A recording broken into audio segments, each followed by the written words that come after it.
According to a study, 80 to 85% of the jobs in 2030 don't exist today. What does that tell you? कि हम लोग अपनी youth को और लोगों को आने वाले वक्त के लिए प्रिपेयर ही नहीं कर रहे. आजकल के दौर में हमने ये देखा है कि there is a major disconnect between what is being taught in universities and practically job या आपकी एक्चुअल दुनिया में क्या हो रहा है और कौन सी स्किल्स या कौन सी ऐसी चीज़ें रिक्वायर्ड हैं जिनसे आप एक्सेल कर सकते हैं. सो बाय एंड लार्ज जो हमें पढ़ाया जाता है वो ज़्यादा थियोरेटिकल होता है, थेरी बेस्ड होता है. And when people step into the actual job या corporate world या entrepreneurial world, they realize that they have to start from absolute scratch. So today we will primarily be discussing the emerging role of skill trainings in the developing countries. क्या वो सही तरह execute हो रही हैं या नहीं, उनकी क्या importance है, और उसके साथ साथ क्या उसका जो मकसद है, जैसे कि entrepreneurs बनाना या job creation create करना या लोगों को एम्पावर और इकोनॉमी में उसका एक जो है ना मल्टीप्लाइड किस्म का इफेक्ट आए, क्या वो हम अचीव होता हुआ नज़र आ रहा है हमें या नहीं. So for that particular purpose I have invited a very special guest, sir Arsalan Khalid. He is a PhD scholar, a former Richesonian, and co-founder of one of the most successful skill training institutes in Pakistan, which is Global Age Trainings. So thank you so much, sir, for being part of the show. Thank you for having me. So first of all, sir, we would like to know, skill training का बड़ा आजकल ये बादशाह फैली हुई है और बड़ा एक ट्रेंड चल रहा है. पहले हम जानना चाहेंगे कि स्किल ट्रेनिंग क्या है, आसान लफ्ज़ों में आपका क्या इस पे टेक है. बेसिकली स्किल ट्रेनिंग को जिस तरीके से डिफाइन किया गया हुआ है, there are different definitions to it. Either you are promoting soft skills और you are promoting IT skills. अगर हम पाकिस्तान के पर्सपेक्टिव से बात करें तो when we talk about skill trainings तो it is link with the IT related skills, जिसमें डिजिटल मार्केटिंग आ जाती है, जिसमें ई कॉमर्स आ जाता है, आपका वेब डेवलपमेंट आ जाती है. तो बेसिकली वो चीज़ लोगों को सिखाना इज़ नोन एज वो पर्टिकुलर स्किल सिखाना with the purpose that they will end up in forming an entrepreneurial venture and they'll end up in forming or they'll end up in getting a good job. That is the main purpose of skill training. तो ये इस तरीके से define किया गया है, लेकिन इसमें एक चीज़ ये है. अच्छा, सो सॉफ्ट स्किल्स हैं और हार्ड स्किल्स हैं. ठीक है. अब इसमें एक चीज़ ये है कि ये चीज़ का ट्रेंड बहुत ज़्यादा आ चुका हुआ है एक डेवलपिंग कंट्रीज़ जितनी भी हैं, जैसे फॉर एग्जांपल पाकिस्तान है, हमारी नेबरिंग कंट्रीज़ हैं. लेकिन उसका पर्पस क्या है? उसका पर्पस ये होता है कि अगर फॉर एग्जांपल मार्केट में जॉब्स नहीं हैं, आप एक स्किल सीखें, आप सेल्फ एम्प्लॉयड हो. अब मसला ये है कि वो सेल्फ एम्प्लॉयड की डेफिनेशन क्या है और उसको जब वो एंटरप्रेन्योरशिप से लिंक करते हैं, here is where the issue is currently that needs to get the government and the policy makers focus on. अब प्रॉब्लम क्या आती है कि जैसे फॉर एग्जांपल मैंने एक स्किल सीखी है, अब मैंने एक स्किल सीख के एग्जीक्यूट की है, अब मेरे पास क्या है, जॉब्स के लिए तो फॉर एग्जांपल स्किल सिखाई नहीं जा रही है. पर्पज़ ही है कि मार्केट में जॉब नहीं तो बंदा खुद सेल्फ फाइनेंस करे, अपने खर्चे निकाले, सारा कुछ करे, सेल्फ एम्प्लॉयड हो. तो क्या एक्चुअली वो बंदा सेल्फ एम्प्लॉयड हो रहा है? इधर एक और क्वेश्चन है कि अगर मेरी इंटेंशन ही नहीं है एंटरप्रेन्योरशिप बिल्ड करने में, तो मैं स्किल सीख के भी मुझे क्या फ़ायदा होगा?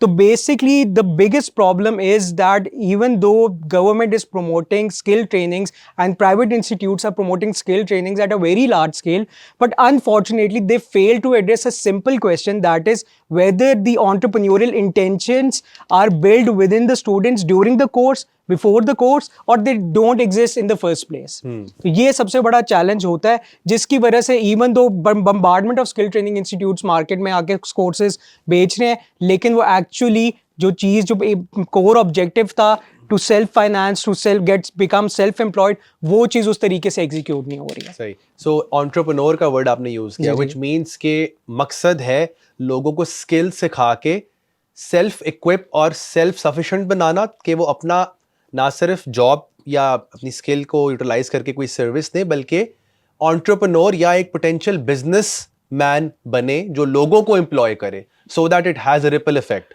बिल्कुल ऐसे ही है. इसके अंदर जैसे एंटरप्रेन्योरशिप की बेसिक डेफिनेशन यही है कि entrepreneurship is basically a creative destruction. ठीक है ना, कि आप कोई ना कोई क्रिएटिविटी, इनोवेटिवनेस लेके आते हैं, जिसकी वजह से the sole purpose is to create jobs. Unfortunately अगर आप स्टेटिस्टिक्स देखें पाकिस्तान लेबर सर्वे के 2020 और 2021 के, उसमें हमें ये पता चला कि 3.3 मिलियन वुमेन हैं जो सेल्फ एम्प्लॉयड हैं. जो बेसिकली एम्प्लॉयड हैं, उनमें से बेसिकली 3.2 हैं जो सेल्फ एम्प्लॉयड हैं, and there are only 17,000 females that are actually contributing towards generating employment. So this is the biggest problem के. और हम बात तो करते हैं कि हमने एंटरप्रेन्योरशिप परस्यू करनी है इसके थ्रू, लेकिन वो रिपल इफेक्ट या वो इफेक्ट उस तरीके से ट्रांसलेट नहीं हो रहा है. अब फॉर एग्जाम्पल जो मैं अपनी बेसिक बात आपसे कह रहा था कि थ्योरी ऑफ प्लान्ड बिहेवियर ये कहती है कि जी आपकी intention is the best predictor of the behaviour. अब अगर हम इसको एंटरप्रेन्योरशिप से लिंक करें तो वो कहते हैं कि जी देयर आर 3 रिक्विजिट्स जो अगर पूरे होंगे तो इंटेंशंस बिल्ड होगी, जिसकी वजह से वो बिहेवियर में कन्वर्ट होगा. उसमें से सबसे पहले उसने चीज़ की एटीट्यूड टुवर्ड्स एंटरप्रेन्योरशिप. क्या जिसको स्किल सिखाई जा रही है उसका एटीट्यूड है? अब वो एटीट्यूड को डिफाइन करता है एज पॉजिटिव और नेगेटिव. अगर तो पॉजिटिव एटीट्यूड है तो वो एंटरप्रेन्योरशिप इंटेंशंस बिल्ड करेगा, जिसकी वजह से बिहेवियर बिल्ड होगा. Number 2, subjective norms. क्या उसके जो इर्द गिर्द लोग हैं, क्या they promote his actions of becoming an entrepreneur और नॉट? वो उसको सपोर्ट मिल रही है कि नहीं मिल रही. And third is the perceived behavioural control. वो क्या होता है कि does that particular individual considers कि उसके पास वो रेलिवेंट स्किल और एबिलिटी है टू परफॉर्म एंटरप्रेन्योरशिप. इससे इनकी इंटेंशन बिल्ड होगी, लेकिन इंटेंशन इवेंचुअली बिहेवियर में जो है वो कन्वर्ट नहीं हो रही है. सो this is how the mechanism work.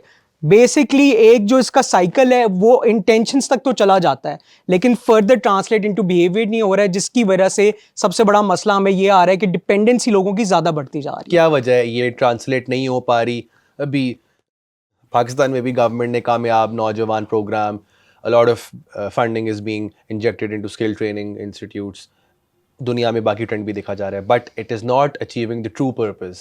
So why is that so? उसका सबसे बड़ा रीज़न ये है कि हम अगर अब यूनिवर्सिटीज़ की अगर हम पर्सपेक्टिव से बात करें, अब प्रॉब्लम ये है कि हर यूनिवर्सिटी ने भी अपनी स्किल ट्रेनिंग इंस्टीट्यूट कर लिया है, वैसे प्राइवेट स्किल ट्रेनिंग इंस्टीट्यूट्स में है. अब उसका जो बेसिक फंडामेंटल इशू ये कि आपको स्किल तो सिखा दी, लेकिन उसके बाद आपकी डायरेक्शन क्या है? वो इदारा डायरेक्शन नहीं उस बच्चे को देते कि तुमने स्किल करने के बाद किस तरीके से अपनी स्किल को डिप्लॉय करके उससे रेवेन्यू जनरेशन करनी है. अब एक छोटी सी मैं एग्जांपल देता हूँ. क्या किसी स्किल ट्रेनिंग इंस्टीट्यूट में ये सिखाया जाता है कि अगर फॉर एग्जांपल आपने एंजल इन्वेस्टर्स ढूंढने, आप किस तरीके से ढूंढेंगे? क्या किसी स्किल ट्रेनिंग इंस्टीट्यूट के साथ कोई एंजल इन्वेस्टर्स कनेक्टेड हैं जो अगर उनको कोई नजर आता है सक्सेसफुल बिजनेस प्रोजेक्ट उसमें वो इन्वेस्ट कर सकें? तीसरी चीज है कैश मैनेजमेंट. अनफॉर्चुनेटली लोग कूद तो पढ़ते हैं फॉरेन बिजनेस के अंदर, लेकिन उनको बेसिक बिजनेस एथिक्स का ही नहीं पता होता है, जिसमें जो एक फंडामेंटल चीज है that is the cash management. आपको पता ही नहीं आपने एक्सपेंस किस तरीके से कैटर फॉर करना है, आपने प्रॉफिट किस तरीके से करना है, री इन्वेस्ट किस तरीके से करना है. तो बेसिक जो फाइनेंशियल लर्निंग है वो भी नहीं है. अब डिसकनेक्शन किधर आ रहा है? यूनिवर्सिटी में ये सिखाई जाती है कि जी कॉर्पोरेट फाइनेंस है, इसके अंदर अगर आपने प्रॉफिट के कंप्यूटेशन करना है ये करना है, इसके अंदर अगर आपने रेशियो एनालिसिस डिफरेंट करने हैं आपने इस तरीके से करना है, लेकिन उधर स्किल नहीं सिखाई जा रही. इसी तरह जहां स्किल सिखाई जा रही है उधर से ये नहीं बताया जा रहा है कि भाई आपने बेसिक जो आपके रेशियोज हैं या बेसिक फाइनेंशियल मैनेजमेंट की डेफिनेशंस हैं या मैनेजमेंट का तरीका है वो कैसे किया जाएगा. तो ये एक फंडामेंटल इशू है जहां प्रॉब्लम आ रही है. Two important questions from what you just said. हमारे यहाँ ट्रेडिशनल एजुकेशन के अंदर, यूनिवर्सिटीज़ के अंदर स्किल्स को क्यों नहीं इनकॉर्पोरेट किया जा रहा, और क्या कहते हैं, पहले तो इस पे आप ज़रा जवाब दे दें, अगली चीज़ पे आप देखें. ये एक किस्म का ये फैड है. किस तरीके से मैं बात कर रहा हूँ, आज से कुछ अर्सा पहले आर्टिफिशियल इंटेलिजेंस का एक स्टार्ट हुआ बूम, 1.5 साल पहले की बात है. हर इदारे ने अपनी पूरा का पूरा BS प्रोग्राम निकाल दिया आर्टिफिशियल इंटेलिजेंस में. डिजिटल मार्केटिंग का ट्रेंड आया हुआ है, हर इदारे ने BS डिजिटल मार्केटिंग निकाल दिया हुआ है. पूरा 4 साल की डिग्री. मुझे एक बात बताएं, 4 साल की डिग्री में बच्चे ने आखिरी 3 महीने सिर्फ डिजिटल मार्केटिंग पढ़नी है, वो भी थ्योरेटिकल. एग्जीक्यूट करना, एड्स लगाना. डिजिटल मार्केटिंग क्या है? डिजिटल मार्केटिंग एक सेट ऑफ स्किल्स हैं जिसके अंदर आपका गूगल एडवर्ड्स आ जाता है, आपकी वर्डप्रेस आ जाता है, SEO आ जाता है, सोशल मीडिया मार्केटिंग आ जाता है, कॉपी राइटिंग आ जाता है. ये चीज़ें बताई तो जा रही हैं कि अच्छा जी ये इस तरीके से है, ये इस तरीके से आपने करना है, लेकिन क्या वो प्रैक्टिकली इंप्लीमेंटेशन सिखा रहे हैं? अनफॉर्चुनेटली वो अभी तक नहीं सिखा रहे हैं. और ये एक डिस्कनेक्शन है यूनिवर्सिटीज़ का कि वो स्किल के नाम पर डिग्री तो पूरी लॉन्च कर रहे हैं, लेकिन अभी तक पहले 3 साल बच्चे को वही ट्रेडिशनल एजुकेशन, वही जो आज से 10-15 साल पहले MBA की बुक्स थी, वही चीज़ें चल रही हैं, वही बेसिक्स चल रही हैं. दुनिया बहुत एडवांस होगी. आज से कुछ अर्सा पहले अगर आपको पता हो तो जॉब आती थी, 10-15 साल पहले हम चले जाएं, कि MBA marketing is required, sales marketing की जॉब होती थी. अब जॉब की स्पेशलाइजेशन आ गई है कि हमें सोशल मीडिया मार्केटर चाहिए, हमें SEO स्पेशलिस्ट चाहिए, हमें वर्डप्रेस डेवलपर चाहिए, हमें कॉपी राइटर चाहिए. अब जॉब की जो एक किस्म का एक जॉब की बहुत specific स्पेसिफिक हो गई भी है, उसको यूनिवर्सिटीज अब केटर तो कर रहे हैं, लेकिन unfortunately I think now it is too late, क्योंकि ये स्किल्स जो 3 महीने में बच्चे सीख सकते हैं, वो कभी कभी बैठ के सोचते हैं कि हम 4 साल यूनिवर्सिटी में क्यों लगाएं इसी स्किल को सीखने के लिए। That brings me to my second question, which was hovering in my head, कि क्या जो यूथ देख रही है वो लोग ये भी तो सोचते होंगे कि यूनिवर्सिटी डिग्री का कोई फ़ायदा नहीं है और मैं एक स्किल सीखूं, 3-4 महीने लगाऊं और उसमें साल डेढ़ काम करूं और मैं पहले से ही क्यों ना अपने आप को एम्पावर करूं, बजाय इसके कि मैं 4 साल यूनिवर्सिटी में ज़ाया करूं अपनी एक हवाई डिग्री लेके। बिल्कुल अच्छा, आपका बहुत अच्छा क्वेश्चन है, लेकिन अनफॉर्चुनेटली अगर आपने पाकिस्तान में ऑपरेट करना है तो उधर pre requisite is having a bachelors degree at least 16 years of education आपके पास होना जरूरी। आप किसी भी पाकिस्तान की यूनिवर्सिटी में जॉब के लिए अप्लाई करें, वो आपसे बैचलर्स की डिग्री रिक्वायर करते हैं। तो बच्चा ये तो सोच लेता है, और बहुत बच्चे इस तरीके से, मैं ये कहूंगा कि स्किल ट्रेनिंग इंस्टीट्यूट्स बेवकूफ़ बना रही है बच्चों को, कि वो ये कह रही है कि भाई आप डिग्री ना करें, आप सीधा स्किल सीखें। अक्सर हम देख रहे होते हैं सोशल मीडिया पे भरे होते हैं कि जिस डिग्री छोड़ें स्किल सीखें, स्किल में वो अपना मंजन बेच रहे हैं, वो बच्चे के साथ ज्यादती करें। पाकिस्तान में आप कोई भी पेशा उठा के देख लें, उसकी pre requisite is having a bachelors degree. LLB करना है, बीए होना जरूरी है।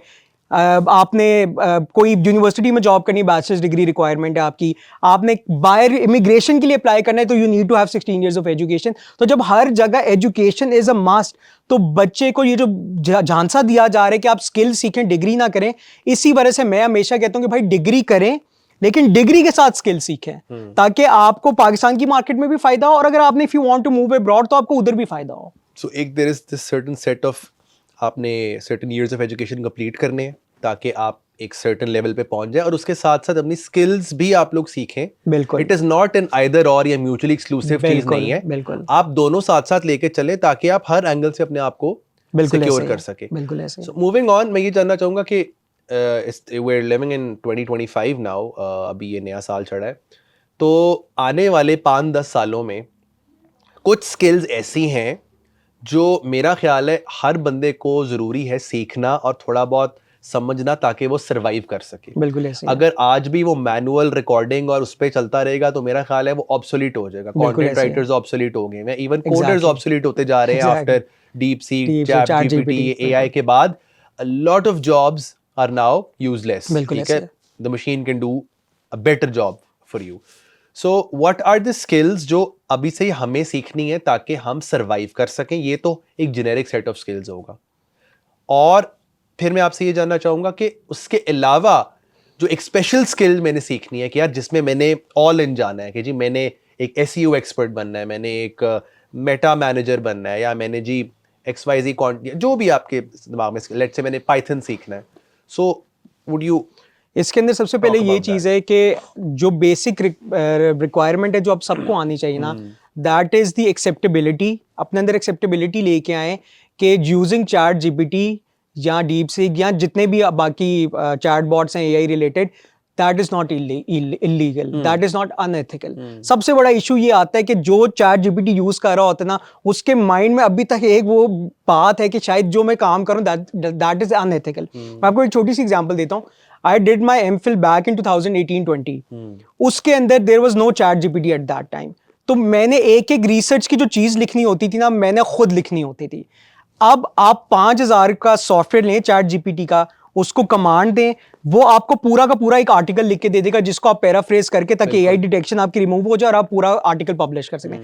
That is basically facilitating the researchers, ताकि रिसर्चर इन चीजों से ज्यादा फोकस करके अपनी रिसर्च पे फोकस करें, प्रोडक्टिव और ऑप्टिमल यूज। एग्जैक्टली। अब उसको क्या कंसिडर किया जाता है? अब फॉर एग्जांपल मैं पीएचडी की क्लास ले रहा था तो मुझे कहा गया, वैसे डिस्कशन हो रही थी जनरली, एआई डिटेक्शन नहीं आनी चाहिए।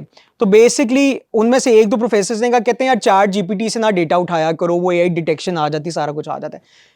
उसके बगैर मैं आपको सिर्फ बताता हूं कि यहां तक के जो एसपीएसएस के एनालिसिस होते हैं ना, वो तक आपको चैट जीपीटी इंटरप्रेट करके पूरा का पूरा बता देता है। सो बेसिकली बेसिक जो पहली मैं बात कर रहा था कि we need to have this acceptability, कि ये चीजें यूज करना is not unethical, and basically we are using to facilitate our research, facilitate our work, ताकि जो चीज हमने 3 घंटे में करनी थी हम 1 घंटे में करते।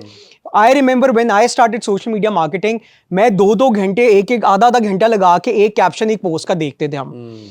अब वही मैं चैट जीपीटी पे देता हूं, मैं लिटरली 30 सेकंड्स में 50 कैप्शंस ढूंढ लेता हूं। तो बेसिकली अब मेरा focus audience targeting, ad creation इस तरफ ज्यादा है as compare to just more important part of the more work. Important. अब 8 से 10 ये जो टूल्स हैं रिडंडेंट और लेबोरियस और ड्रजरी है, Exactly. जिसमें हम जैसे कहते हैं ना वो यूजलेस या अनप्रोडक्टिव एक्टिविटीज है, वो आपका दैट इज एलिमिनेट कवर्ड। होती जा रही है। और and this is the right time to learn these things.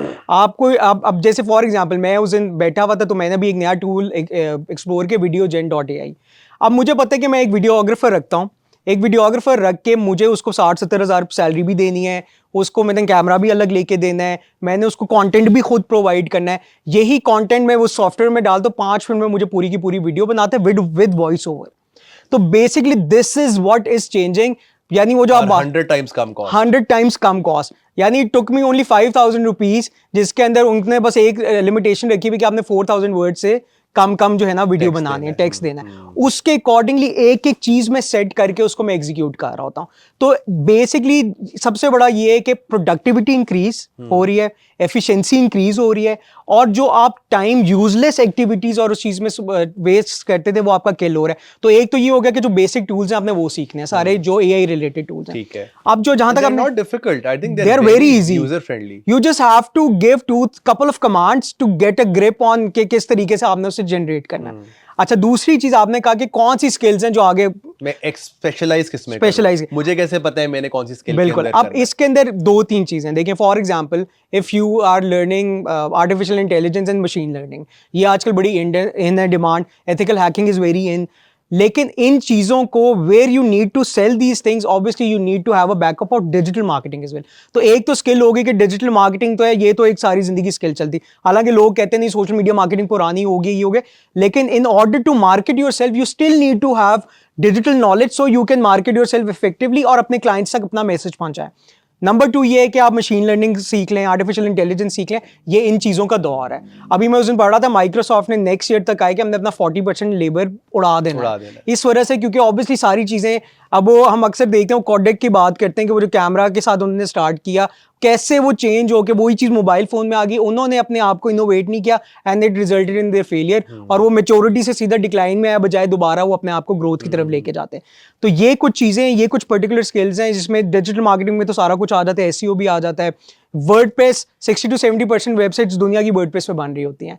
अब लोग कोडिंग से हट के वर्डप्रेस के पास जा रहे हैं, क्योंकि बेसिकली वर्डप्रेस के जो प्लगइन्स हैं that are very easy to use, rather than giving codes and codes और उसके तरीके से आपने अपनी थीम सेलेक्ट करनी है। अब आप वर्डप्रेस का डैशबोर्ड है, उसमें आप अपनी मर्जी से थीम सेलेक्ट करें, अपनी मर्जी से प्लगइन लगाएं, सारा कुछ रेडी टू यूज आपके लिए, तो आपको जरूरत ही नहीं अब कोडिंग करने की।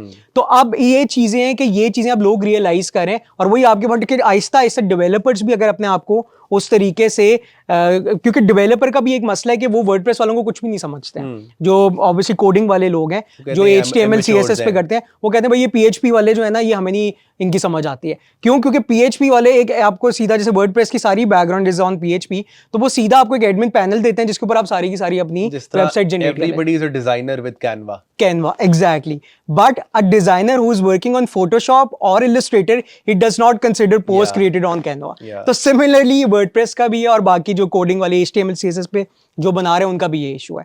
तो ये कुछ स्किल्स हैं, लेकिन बेसिक ये है कि आपको AI के साथ अपने आप को फ्रेंडली बनाना पड़ेगा if you want to survive in the next couple of years. Right. अच्छा, मैं ये पूछना चाह रहा था कि एक चीज़ होती है बिजनेस एक्यूमेन या एंटरप्रेन्योरल एक्यूमेन। कुछ लोग कहते हैं जी ये इनेट होता है, इनबॉर्न होता है, आता नहीं है, सिखाया नहीं जा सकता, जिस तरह आपने शुरू में एंटरप्रेन्योरल इंटेंशंस की बात की थी।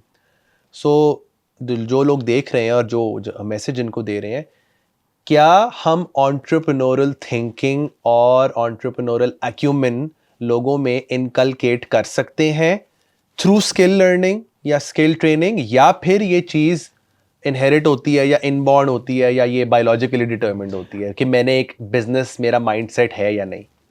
देखिए, ये चीज़ ना पाकिस्तान जैसे मार्केट में सुनने को बहुत मिलती है कि यार मेरा क्योंकि फादर बिजनेसमैन है तो मैं बिजनेसमैन हूँ, मेरे जीन्स में बिजनेस चलता आ रहा है तो मैं भी वही करूँगा।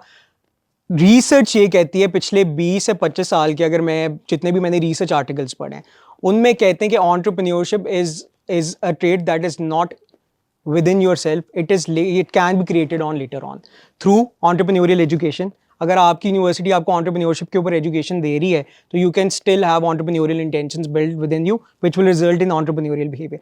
अगर आपकी सोसाइटी एंटरप्रेन्योरशिप को सपोर्ट कर रही है, जैसे मैंने सब्जेक्टिव नॉर्म्स की बात की, तो it can still be created at the later stage.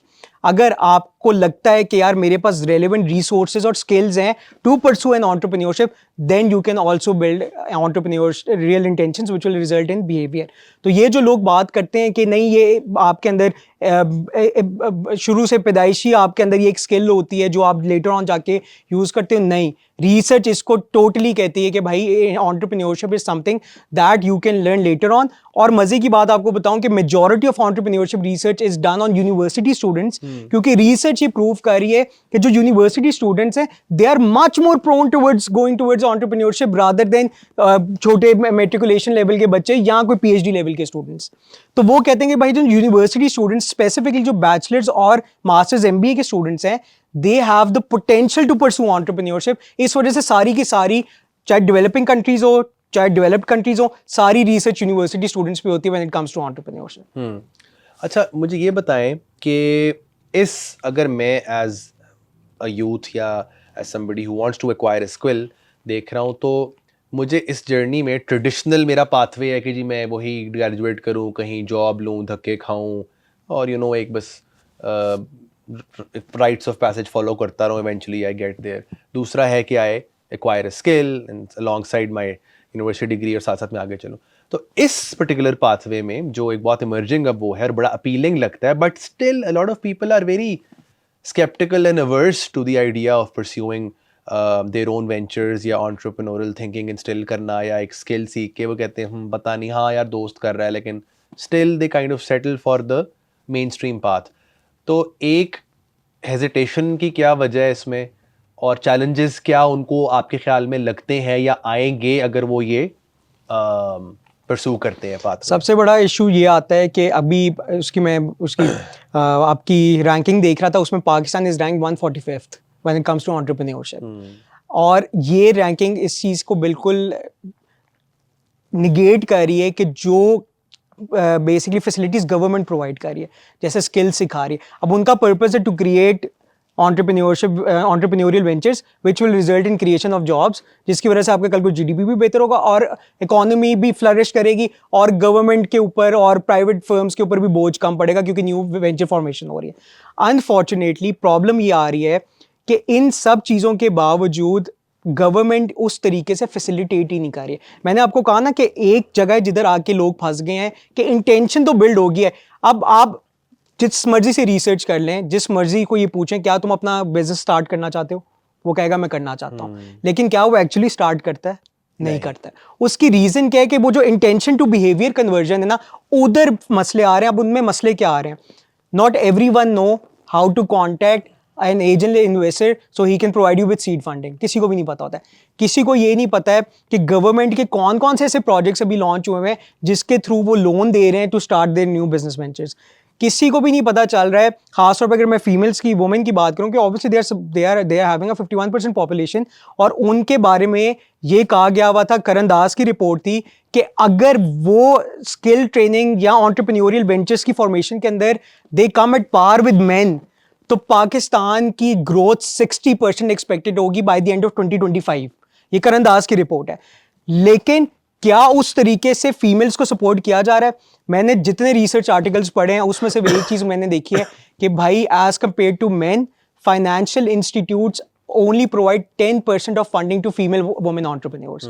इसका मतलब ये है कि एक किस्म की अभी भी वो पैट्रियार्कल माइंडसेट, एक वो डिस्पैरिटी, जिस वजह से ये चीज फीमेल्स को या वुमेन को ये चीज प्रमोट नहीं की जा रही कि आपने एंटरप्रेन्योरशिप परस्यू किस तरह करनी है। मेजॉरिटी लोगों को बेसिकली ये डर लगता है कि उनके माइंड में ये होता है फेयर ऑफ फेलियर, कि कल को अगर हम लूज कर जाएं या हमारा बिजनेस वेंचर ड्रॉप आउट हो जाए या फेल कर जाए तो हम लोगों को क्या कहेंगे, हर क्या गया तुमने बिजनेस वेंचर फेल कर दी। इसके पीछे भी इशू है। इसके पीछे इशू क्या है कि अक्सर लोग बिजनेस वेंचर तो फॉर्म कर लेते हैं। फॉर एग्जाम्पल मुझे एक चीज नजर आई कि यार आजकल रेप्लिकास का बड़ा काम है। मैंने बगैर सोचे समझे पैसे इन्वेस्ट किए, मैंने रेप्लिकास का ब्रांड लॉन्च कर दिया without having done a proper market research. मैंने वो चीज एग्जीक्यूट कर दी। उसके बाद जब नहीं चला तो मैंने कहा यार लगता है किसी ने कुछ कराया हुआ है मेरे बिजनेस में, नहीं यार मार्केट में कंपटीशन बहुत है, नहीं आपने मार्केट रिसर्च नहीं की। मैं आपको सिर्फ एक एग्जांपल कोट करूंगा, उबर करीम एक ब्रांड है, उनके 2 पेन पॉइंट्स आइडेंटिफाई किए जिसकी वजह से 2 कंपनीज बन गई। कैसे? नंबर 1, उन्होंने कहा कि जी सबसे बड़ा इशू ये होता है कि आप अपने अकॉर्डिंगली पे नहीं करते हैं, जो आपको सरप्लस जब उनका पीक फैक्टर होता है उसके अकॉर्डिंगली 500 की राइड आपको 1500 की पड़ी होती है। इन ड्राइव ने उनके कस्टमर से पूछा कि आपको सबसे बड़ा पेन पॉइंट क्या है उबर करीम का, उन्होंने कहा we have to pay more than what is decided. उन्होंने कहा यार pay according to your own pocket, उन्होंने ये कॉन्सेप्ट लेके आया।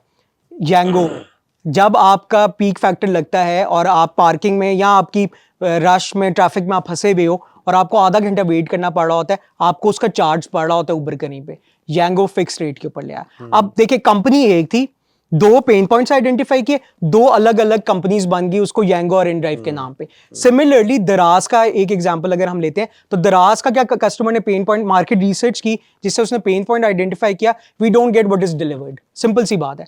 प्राइस ओए ने एक उस पॉइंट पे पूरी मार्केटिंग कैंपेन कर दी, पहले फोन लें, तसल्ली करें, अनबॉक्सिंग करें, उसके बाद पे करें। अब क्या है कि एक पेन पॉइंट आइडेंटिफाई किया और एक नई कंपनी खुल गई। This is the beauty of market research. आप जाते हैं पार्क व्हील्स पे गाड़ी लेने, आपने 1 करोड़ की गाड़ी लेनी है तो आप उसकी चेकिंग नहीं करवाएंगे, आप उसके सर्टिफिकेट नहीं लेंगे कि यार whether this is worth buying और नॉट। इसी तरह if you're starting a business तो market research is essential. Unless or until you are not doing a market research तो आप ब्लफ कर रहे हो और एक वही बात है कि आप जुआ खेल रहे हो, लग गया सो लग गया, नहीं लगा तो आप फ्लॉप। अच्छा, इस सारे जर्नी के अंदर इतने ज़्यादा जो हमें एक mushrooming growth of skill training institute नज़र आ रही है, not just in Pakistan but all of Asia in the developing countries, उनका क्या रोल है और किस हद तक वो सक्सेसफुल हैं क्रिटिकली अगर हम उनको देखें तो briefly if you can tell the role of skill training institutes. अच्छा, अभी जो हमने खास तौर पे अगर हम पाकिस्तान की बात करें तो जो सबसे बड़ा इशू आ रहा है ना with skill training institute is, for example आपने मेरे से एक स्किल सीखी है, आपने अपना स्किल ट्रेनिंग इंस्टीट्यूट डाल दिया without having any certification, without getting your self registered with any institute, आपने अपनी जाके स्किल ट्रेनिंग इंस्टीट्यूट खोल दी है और आप वही स्किल जो आपने मेरे से सीखी वो आप बच्चों को सिखा रहे हो कि नोइंग कि शायद अभी तक आप उसके ऊपर, मेरा 10-12 साल के एक्सपीरियंस है सोशल मीडिया का, मार्केटिंग का, डिजिटल मार्केटिंग का, आपने अभी 3 महीने का मेरे से कोर्स किया और आपने भी एक स्किल ट्रेनिंग इंस्टीट्यूट की है। अब कर क्या रहे हैं, बच्चे फ्रस्ट्रेट हो रहे हैं, मेरे पास स्टूडेंट्स आते हैं 2-3 इंस्टीट्यूट से ख्वार होके आते हैं और कहते हैं कि सर उन्होंने हमें का, मैं अपना आपके साथ एक्सपीरियंस शेयर करता हूं कि when I was starting my course तो मैं एक इंस्टीट्यूट के पास गया, उसको मैंने कहा कि अच्छा आप मुझे बताएं कि फेसबुक मार्केटिंग के अंदर आप ये चीज़ सिखाते हैं। उन्होंने कहा नहीं, इसके लिए आपको हमारा एडवांस कोर्स खरीदना पड़ेगा। यानी कि ऐसा मंजन बेच रहे होते हैं और बेवकूफ़ बच्चों को बना रहे हैं। और आजकल की यूथ वैसे ही आपको पता है क्योंकि स्क्रीन टाइम ज़्यादा है, फ्रस्ट्रेशन है, एंग्जाइटी पेशेंट्स हैं, अर्निंग है नहीं, और इसका रिजल्ट फिर क्या होता है कि वो उसी तरह स्किल तो सीख लेते हैं लेकिन उसका फ्रूटफुल कन्वर्जन कहीं भी नहीं हो रही है। तो स्किल ट्रेनिंग इंस्टीट्यूट्स को ये चाहिए कि यार अनलेस और अनटिल आप जस्टिस नहीं कर सकते ना, तो आप यूथ को, अभी आपको पता है कुछ हमारे बड़े मशहूर यूट्यूबर से उन्होंने कोर्सेज लॉन्च कर दिए और उसका आपने फेल्ड मिजरेबली। उसकी रीजन है कि यार you can launch a course related to how to become a YouTube star, but if you're launching a course related to digital marketing or how to become a WordPress developer, how can you expect to be successful in those courses, and you had to return back the money which you owed to different people. और youth का भी मैं आपको एक बात बताऊं, ये भी माशाल्लाह हमारी जो youth है ना, ये सारा टाइम ना ख्वार होने में ना पाकिस्तानी यूथ नंबर 1 पे है। ये ख्वार भी होंगे, ये लोगों से जाके डिफरेंट इंस्टीट्यूट्स में जलील भी होंगे और उसके बाद कहेंगे यार हमारे साथ ज्यादती हुई है। कोई प्रॉपर इंस्टीट्यूट के ऊपर इन्होंने वर्किंग नहीं की होती बिफोर गोइंग देयर। आपको मैं बताता हूँ, हमारा बहुत ज़्यादा फोकस होता है 1-on-1 ट्रेनिंग्स पे। मेरे पास अगर एक स्टूडेंट भी बैठा हुआ है ना, मैं उसको कहूँगा यार मैं तुम्हें 1-on-1 ट्रेनिंग करवाऊंगा। इसका रिजल्ट क्या हुआ कि 90 to 95% बच्चे जो हैं वो या तो अपना बिजनेस कर रहे हैं, या उनकी एजेंसी चल रही है, या वो किसी अच्छी जगह पे कहीं ना कहीं जॉब कर रहे हैं। तो ये मैंने सीखा कहाँ से, मैंने देखा, जैसे मैं आपको मार्केट रिसर्च का बता रहा हूँ, मैंने मार्केट रिसर्च की कंपेटिटर्स पे और मैंने देखा उनका लूप होल क्या है। हमने अब एक नया प्रोग्राम लॉन्च किया, हम कहते हैं कि आपको 3 महीने में हम डिजिटल मार्केटिंग सिखाएंगे और 1 महीने मेरी सुपरविजन के अंडर आपको हम फ्री पे इंटर्नशिप कराएंगे। तो ये क्या है, ये हम खुद भी, दूसरा ये होता है कि एक स्किल मैंने अगर सीख ली है ना, मैं ओवर द टाइम उसको डेवलप नहीं करूंगा। ये एक स्किल ट्रेनिंग इंस्टीट्यूट्स के इंस्ट्रक्टर्स का सबसे बड़ा डाउनफॉल है कि मार्केटिंग तो सीख ली है, लेकिन 6 महीने बाद जब उसके अंदर कोई रैपिड चेंज आई है या कोई एक नई इनोवेशन आई है, मुझे उसका कुछ भी नहीं fail to पता। update themselves. Exactly. And skill training is all about updating yourself now and then. और unless or until you're not updating yourself, तो basically आप वही पुरानी 6 महीने पहली वाली चीजों पे क्विकली जा रहे हैं। फॉर द यूथ क्या चीजें वो देखें जिससे उनको पता लगे कि कौन सा इंस्टीट्यूट मैंने सेलेक्ट करना है for the skill they want to acquire? सबसे पहले नेम ऑफ द इंस्टीट्यूट और उसके पीछे उसकी बैकिंग क्या है, ये बहुत मैटर करता है। फॉर एग्जाम्पल मेरा नेम ऑफ द इंस्टीट्यूट है ABC ट्रेनिंग्स और पीछे मेरी बैकिंग की किसी और चीज़ की नहीं है, तो इसका मतलब ये है कि there is a high chance I am bound to fail. मैं जो चीज़ प्रॉमिस कर रहा हूँ वो मैं डिलीवर नहीं करूँगा। हाँ, लेकिन अगर मेरे पीछे किसी एक बड़े ग्रुप की बैकिंग है तो ऑब्वियसली मैं उस चीज़ को डिलीवर सही तरीके से कर सकता हूँ, क्योंकि क्रेडिबिलिटी आ रही होती है। नंबर 2 ये है कि क्या आपको स्किल ट्रेनिंग सिखाने के बाद वो छोड़ देंगे, क्या आपको वो लाइफ टाइम सपोर्ट दे रहे हैं। मेरे साथ 2-2 साल के बच्चे इंगेज हुए हैं। मैं कराची गया, मैंने एक workshop the free of cost. वो बच्चे आज तक मेरे साथ इंगेज हैं, 2 साल हो गए हैं और मेरे इसमें कोई मॉनेटरी फायदा नहीं है। अब सोशल एक्सचेंज थ्योरी तो यही कहती है कि भाई कॉस्ट बेनिफिट एनालिसिस होता है। अगर मुझे एक बच्चे से बेनिफिट ही नहीं हो रहा तो मैं उसकी क्यों हेल्प आउट करूं। लेकिन वी गो बियॉन्ड दैट, हम जाके आउट ऑफ द वे उनको हेल्प आउट करते हैं और उनको जाके बताते हैं। उनके किसी के पास US क्लाइंट्स हैं, किसी के पास कोई क्लाइंट्स हैं। अब प्रॉब्लम ये है कि एक स्किल इंस्टीट्यूट से स्किल सीख के बच्चे भूल जाते हैं। ना स्किल ट्रेनिंग हाथ पकड़ाती है, ना कोई इंस्ट्रक्टर हाथ पकड़ाता है। बच्चा कहता है यार मैंने क्या स्किल सीख ली है। हम जैसे अगर मैं अपनी भी बात करूं, या आप लोगों को वो इंस्टीट्यूट देखना चाहिए जो आपको लाइफ टाइम सपोर्ट दे रही है। किसी भी मौके पे कोई भी प्रॉब्लम में अगर आप फंस गए हो, आपने कोई एक क्लाइंट पकड़ा है, उसकी किसी एक इशू में आप फंस गए हो, आपको नहीं पता इसको आपने किस तरीके से रेक्टिफाई करना है, तो do you have an institute that you can rely on? That is what matters. और थर्ड मोस्ट, इंस्ट्रक्टर की प्रोफाइल। ये चीज बहुत मैटर करती है कि वो इंस्ट्रक्टर का खुद क्या एक्सपीरियंस है, क्या वो स्किल ट्रेनिंग का खाली ओनर है कि वो खुद भी एग्जीक्यूट कर रहा है, खुद भी अपने आप को अप टू डेट रख रहा है। तो ये 3 चीजें जो है ना, ये दीज आर वेरी इंपॉर्टेंट। और अब चौथी चीज मैं खुद भी कहूंगा कि ये चीज होना जरूरी है कि उसकी इंडस्ट्रियल लिंकेजेस देखें कि उस इंस्टीट्यूट ने किन किन के साथ MOUs किए हैं, क्या उनके पैनल के ऊपर कोई इस तरह के लोग हैं। जैसे मुझे याद है कि जब हमने एक अपना प्रोजेक्ट डिस्प्ले करवाया था तो I remember we called couple of people और उनको हमने कहा था कि आपको अगर जो प्रोजेक्ट अच्छा लगता है, बच्चों ने प्रेजेंट किया and they actually invested on those projects as well. Lot of people raise funding. तो वो चीज बहुत जरूरी है कि आपके जो इंस्टीट्यूट है क्या वो बस अल्लाह वास्ते चल रही है कि उसके पास प्रॉपर रिसोर्सेज हैं in order to fulfil your dream to becoming an entrepreneur और नॉट। तो ये 3-4 बेसिक चीजें हैं जो यूथ को देखनी चाहिए। And what are the platforms in your opinion जिस पे मैं स्किल सीख के जिस तरह अगर मैंने I have to earn in dollars and that is the best thing because of course rupees का तो कोई मैच ही नहीं है। अगर आप महीने का $500,000 भी बना रहे हो तो दैट इज़ बिल्कुल ऐसे very decent amount of money. So could you tell some platforms जो आजकल बड़े पॉपुलर और बड़ा फिट रोल प्ले कर सकते हैं ताकि बच्चे एम्पावर हो सकें? अच्छा, आई would always vouch for LinkedIn. उसकी रीज़न पता है क्या है? लिंक्डइन के ऊपर ना आपके पास स्पेसिफिक रिमोट जॉब्स आ रही होती हैं और वो फ़ायदा ये होता है कि अगर आपकी कोई ना कोई जॉब कनेक्ट कर जाए ना तो basically you start earning in dollars. Number 2 ये है कि लिंक्डइन के ऊपर क्लाइंट हंटिंग करना ज़्यादा आसान है। जैसे फॉर एग्जांपल मैं किसी भी क्लाइंट को अप्रोच करता हूँ और मेरे एक पोर्टफोलियो बना हुआ है और मैं अपने आप को मार्केट कर रहा हूँ, मेरी उसके लिए ज़रूरी है कि मेरी जो प्रोफाइल है that should be the professional profile होनी चाहिए। अगर मुझे कोई क्लाइंट नज़र आता है कि उसकी कोई रिक्वायरमेंट है तो मैं उसको बताऊंगा कि जी मेरा पोर्टफोलियो है, ये इस तरीके से मैं हंटिंग करूंगा। प्लस अगर लोकल मार्केट की बात करें, क्योंकि मैं कभी नहीं चाहूंगा कि एक बच्चा स्किल सीख के सीधा ही इंटरनेशनल मार्केट में कूद पड़े। उसको चाहिए कि पहले लोकल मार्केट का एक्सपीरियंस ले। अब उसका तरीका क्या है कि अक्सर जॉब्स आ रही होती हैं लिंक्डइन के ऊपर, आप उन जॉब्स के नीचे लिखा हो रहा होता है कि ये जॉब किसने पोस्ट की है, आप उसको अप्रोच करो कि यार if you are hunting for a social media marketeer, my agency can provide you दो services in half the cost. अब देखिए एक इंस्टीट्यूट है जिसको पता है कि यार मैंने अगर एक सोशल मीडिया मार्केटियर हायर करना है और उसको मैंने 70-80 हज़ार रुपया भी देना है, मैंने उसको ऑब्वियसली बेनिफिट्स भी देने हैं, हेल्थ इंश्योरेंसेस भी देनी है, प्रोविडेंट फंड्स भी देने हैं। वो कहेगा यार अगर ठीक है मुझे 40 हज़ार में 45 हज़ार में अगर कोई एजेंसी मिल रही है तो 2-3 घंटे में मेरा काम कर लेती है, why not I go for that. तो इस तरीके से अगर आप क्लाइंट हंटिंग करो तो आपकी क्लाइंट हंटिंग लिंक्डइन पे हो जाती है। तो in my opinion I would always vouch for LinkedIn कि LinkedIn is the best platform कि जिधर आप जाके एक्सपेरिमेंट करके आप क्लाइंट्स को हंट कर सकते हो। एक दो और प्लेटफॉर्म्स, फाइवर है, अपवर्क है, उस पे obviously takes time. But you think for starters LinkedIn is LinkedIn the is the best best platform? Platform. Plus इसमें एक चीज बहुत जरूरी है, दैट इज कंसिस्टेंसी.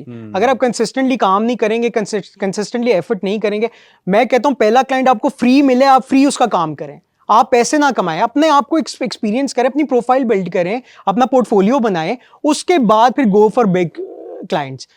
तो स्टार्टिंग में even if you have to work for free, I think it is worth it in order to get a big client in the future. Perfect. So, lastly, कोई message आप youth को देना चाहें, Pakistani youth को या the global audience को, कि skill training के हवाले से जो लोग सोच रहे हैं, अभी यूनिवर्सिटीज़ में पढ़ रहे हैं, जिनको अभी समझ नहीं आ रही, who don't have a lot of financial backing, उनके पास कोई स्टेबल बिजनेस नहीं है, they want to grow, what are the key takeaways, या what can you suggest them, या what can you advise them, जिससे वो एक मीनिंगफुल एडवाइस लेके अपने साथ जो है ना सक्सेसफुल जर्नी का आगाज़ या पहुंच सके वहाँ तक? देखिए, सबसे पहले तो ना मैं ये बात करूँगा कि उन लोगों के पीछे भागना छोड़ दें जो अपनी गाड़ियाँ दिखा के और जो इस तरह करके अपने कोर्सेज बेचते हैं. बिल्कुल. उसकी रीज़न ये है कि देखें, आपको नहीं पता उनकी सोर्स ऑफ इनकम क्या है. हमें नज़र आता है कि यार अच्छा, एक मर्क पे आ रहा है, एक बेंटले पे आ रहा है, और वो एक जी वैगन खड़ी हुई है, उससे उतर के आ रहा है और कह रहा है मेरा कोर्स खरीदे. हमें नहीं पता कि भाई ये उसने कमाई कहाँ से है. क्या इसने उस स्किल से कमाई है, या वो इनहेरिटेड है, या वो किसी 2 नंबरी से कमाई है. हमारे आइडियल्स बड़े गलत किस्म के गलत हो लोग बन चुके रहे हैं, हैं. जिन्होंने गोल्ड चेन्स पहनी हुई हैं और अपनी Exactly. फैमिलीज और वो दिखा रहे हैं, दिखा रहे गाड़ियां अपनी प्रोजेक्ट और शोकेस कर रहे हैं, एंड द यूथ इज उनको ब्लाइंडली फॉलो नहीं आ कर रहा रही है, and they are being led astray. अब मुझे नहीं समझ आती कि अब मेरे पास अगर 2 ऑप्शंस हैं कि if I am working very hard और उससे मैंने एक स्किल सीख के मैंने पैसा बना के एक गाड़ी ली है, वो गाड़ी बेशक छोटी हो लेकिन वो उससे बहुत बेहतर है if I have to expose my family on YouTube, and उसकी बेसिस पे अगर मैं कोई क्रूजर वगैरह ले लूँ. तो ये चीज़ें बहुत मैटर करती हैं. अनफॉर्चुनेटली हमारा यूथ की जो स्क्रीन टाइम ज़्यादा तो हो गया है, लेकिन पेरेंट्स को ये चाहिए कि भाई वो स्क्रीन टाइम देखें किधर लगा रहे हैं.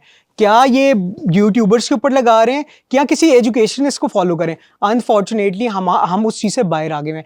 दूसरा इशू ये, हमने पढ़ना छोड़ दिया हुआ है. मसला ये हो गया कि जब से स्क्रीन टाइम ज़्यादा हुआ है, आपकी कैपेसिटी टू स्टडी या capacity to read 1 article in a day ख़त्म हो गई है, या न्यूज़पेपर पढ़ने की आपकी कैपेसिटी ख़त्म हो गई है. तो बच्चों को ये चाहिए कि वो इस चीज़ को दोबारा से इनबिल्ड करें. एक एडवाइस लेने की कोशिश करें, दिन में 1 आर्टिकल ज़रूर पढ़ लिया करें. कोई भी सर्च करके, आपके पास गूगल स्कॉलर है, anything related to what you love to do. आप फॉर एग्जांपल एआई के ऊपर अभी मैं पढ़ रहा था कि चैटबॉट एआई के ऊपर एक आर्टिकल आया था, बड़ा अच्छा आर्टिकल था. वो आपने करना क्या है कि गूगल स्कॉलर पे जाना है और उसके ऊपर अपना हेडिंग के अंदर आर्टिकल नेम कर दें, या जो भी कीवर्ड आपने यूज करना है वो आप एंटर करें, उससे रिलेटेड आपके पास आर्टिकल्स आ जाएंगे. Develop this habit of reading. इससे क्या होता है कि you start thinking out of the box, और आपका माइंड जो होता है ना वो खुल के सोचता है. अब एक बच्चा जिसने 4 सेकंड में एक रील देके पूरा समराइज अपने माइंड में कर लेना है, उसके लोग तो मौत पड़ती है आर्टिकल पढ़ना. लेकिन articles are much more reliable क्योंकि that are backed up by proper research driven from actual human beings, और उनके थ्रू आप फिर चीज़ों को फाइंड आउट करते हो. और इसके अलावा उनका दूसरा सबसे बड़ा एक इशू ये है कि हमारी यूथ क्योंकि ज़रा फ्रस्ट्रेटेड होती है, तो they tend to give up very easily. अब प्रॉब्लम ये होती है कि स्ट्रगल जो होता है ना, वो आपकी लाइफ का एक कांस्टेंट हिस्सा है. फॉर एग्जांपल हमारी लाइफ से अगर हम स्ट्रगल निकाल दें तो फिर हम तो जिंदगी में, दुनिया में मकसद ही खत्म हो गया. तो होता ये कि आप ये चीज़ देखें कि ये आजकल ट्रेंड है कि यूथ आजकल majority they are facing anxiety issues, depression issues हैं. मेरा ये मानना ये है कि भाई आप लोग अपनी लाइफ के अंदर सब्र लेके आए, क्योंकि अल्लाह ताला कहता है इन्नल्लाह मअस साबिरीन, कि अल्लाह ताला सब्र करने वालों के साथ है. और अगर आप उस चीज़ के ऊपर नहीं आ रहे हो और आप जल्दी से क्विक रिजल्ट्स की तलाश में हो, तो ऑटोमेटिकली आप फ्रस्ट्रेट भी होगे, क्योंकि there is a difference between happiness and joy. Happiness होती है that is based on results and outcomes. अगर आपका नेगेटिव आउटकम हो गया, you will be sad. If you have a positive outcome, you will be happy. लेकिन joy is something that is very constant. तो youth should focus on achieving joy. It is something that comes from within you when you do something you love to do. And happiness is based on an outcome. तो जब आप joy की तरफ focus करेंगे तो आप intrinsically motivated भी रहेंगे और automatically आपकी direction भी set होगी. थर्ड पॉइंट, आपके अंदर एक आपके अंदर फैक्टर आएगा कंसिस्टेंसी का भी.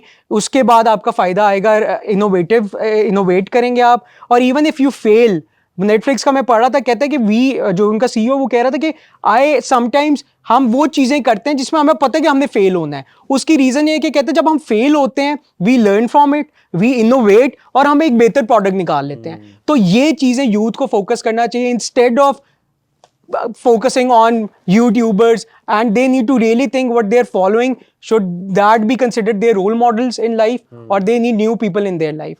तो ये कुछ एडवाइसेस हैं जो हम इनको देंगे कि जिसको ये फॉलो करें।